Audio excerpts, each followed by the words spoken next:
पश्चिमी सिंहभूम के चक्रधरपुर के पोड़ाहाट स्टेडियम में आयोजित हुआ गणतंत्र दिवस समारोह। मुख्य अतिथि के रूप में मौजूद रही एसडीओ सुश्री श्रुति राजलक्ष्मी। सबसे पहले अपने आवासीय परिसर में एसडीओ ने राष्ट्रीय ध्वज फहराया। इसके बाद रेड क्रॉस ऑफिस, जग्गू दीवान समेत कई स्थानों में राष्ट्रीय ध्वज फहराया। आप देख रहे हैं ब्रेकिंग न्यूज चक्रधरपुर। गणतंत्र दिवस 26 जनवरी 2025 को पश्चिमी सिंहभूम जिले के चक्रधरपुर अनुमंडल मुख्यालय पोड़ाहाट स्टेडियम में मुख्य समारोह आयोजित हुआ। समारोह में मुख्य अतिथि के रूप में अनुमंडल पदाधिकारी सुश्री श्रुति राजलक्ष्मी राष्ट्रीय ध्वज फहराया और परेड का निरीक्षण की। उन्होंने गणतंत्र दिवस के शुभ अवसर पर उपस्थित सभी को 76वीं गणतंत्र दिवस के शुभ अवसर पर चक्रधरपुर अनुमंडल प्रशासन सभी को शुभकामना देते हुए कहा कि लगभग 200 वर्षों की गुलामी के पश्चात दुनिया के सबसे बड़ी क्रांति भारतीय स्वतंत्रता संग्राम के बाद हमें आज़ादी मिली। स्वतंत्रता आंदोलन के आदर्श, गरिमा, उद्देश्य, परिणाम एवं स्वतंत्र भारत की चुनौतियों को स्वीकार करते हुए भारतीय मानक एवं मूल्य के अनुसार संविधान की आवश्यकता थी, जिसे संविधान सभा द्वारा तैयार करने के उपरांत 26 जनवरी 1950 को देश में लागू किया गया। इसके साथ ही हमारा देश संप्रभुता संपन्न लोकतंत्रात्मक गणराज्य बन गया और इसी महान उपलब्धि को याद करने के लिए हम लोग गणतंत्र दिवस का आयोजन करते हैं। गणतंत्र का मतलब है जनता का, जनता के लिए और जनता के द्वारा शासन या व्यवस्था हमें यह याद दिलाती है कि हम सभी देश के विकास और उसके प्रगति के लिए जिम्मेदार हैं। यह संविधान न केवल हमारे अधिकारों की रक्षा करता है बल्कि हमें अपने कर्तव्यों का भी एहसास कराता है, जो हमारे विकास एवं प्रगति का आधार बना। अपने संबोधन में कहा, भारतीय संविधान भारतवर्ष का सर्वोच्च कानून है जो भारत के नागरिकों की सामाजिक, आर्थिक और राजनीतिक न्याय, विचार, अभिव्यक्ति, विश्वास, धर्म की स्वतंत्रता एवं देश की एकता, अखंड और बंधुत्वता सुनिश्चित करने के लिए बनाई गई है। और मैं विश्वास के साथ कह सकती हूँ कि हमारा संविधान भारत की जनता की इच्छाओं एवं आकांक्षाओं पर 100% खरा उतरा है। आज के इस ऐतिहासिक दिन को मैं संविधान निर्माता एवं प्रारूप समिति के सदस्यगण डॉक्टर भीमराव अम्बेडकर, अल्लादी कृष्ण स्वामी अय्यर, एन गोपाल स्वामी अयंगर, मलिक लाल मुंशी, मोहम्मद सादुल्लाह, BL मित्तर, DP खेतान को उनकी भूमिकाओं को याद करते हुए उनकी स्मृतियों को नमन करती हूँ तथा उनके प्रति श्रद्धा सुमन अर्पित करती हूँ।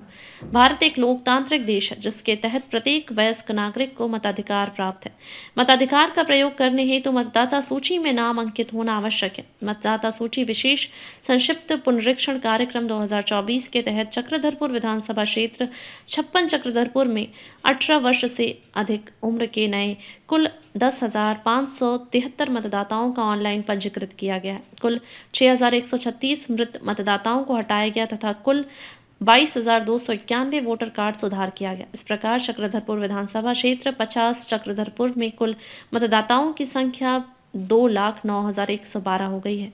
पिछले लोकसभा एवं विधानसभा आम निर्वाचन 2024 का चुनाव में चक्रधरपुर अनुमंडल क्षेत्र अंतर्गत आम नागरिकों द्वारा शांतिपूर्ण चुनाव प्रक्रिया में बढ़ चढ़कर हिस्सा लेते हुए प्रशासन को शांतिपूर्ण चुनाव संपन्न कराने में सहयोग देने के हेतु आभार व्यक्त करती हूँ। अनुमंडल न्यायालय अंतर्गत वर्ष 2024-2025 में धारा 126 BNSS के अंतर्गत 65 वाद, JBRC वाद के अंतर्गत 2 एवं धारा 163 BNSS के तहत 2 वादों का निष्पादित किया गया है। अब आइए हमारे इस वीडियो में देखते हैं अपने संबोधन में एसडीओ सुश्री श्रुति राजलक्ष्मी ने अपने संबोधन में क्या कहा।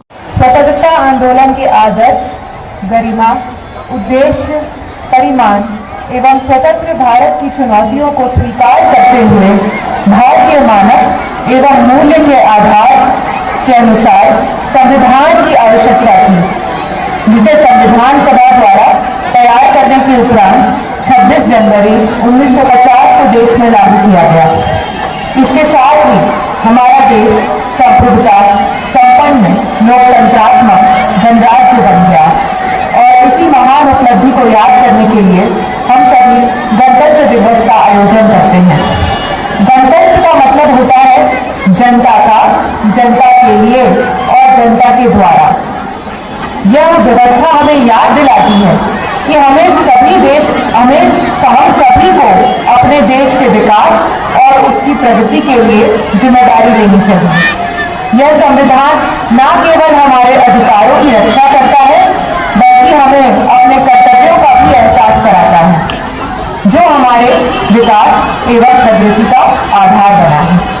भारतीय संविधान भारतवर्ष का सर्वोच्च कानून है जो भारत के नागरिकों की सामाजिक, आर्थिक और राजनीतिक न्याय, विचार, अभिव्यक्ति, विश्वास, धर्म की स्वतंत्रता एवं देश की एकता, अखंडता और बंधुत्व सुनिश्चित करने के लिए बनाई गई है। 26 महिलाओं को सहायता राशि दी जा रही है।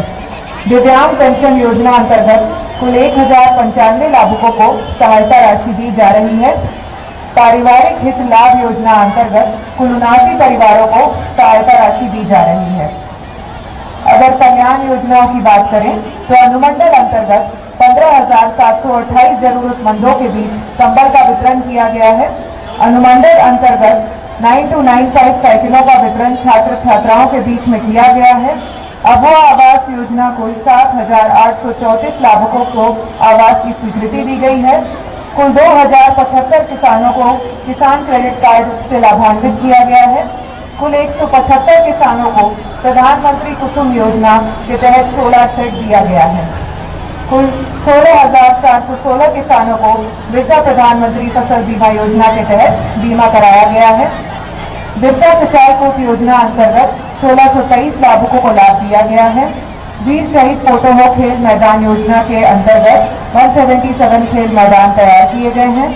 बिरसा हरित ग्राम योजना के तहत 897 व्यक्तियों को लाभ दिया गया है। अनुमंडल अंतर्गत मनरेगा अंतर्गत 2,82,219 परिवारों को मनरेगा के अंतर्गत 100 दिनों का रोजगार दिया गया।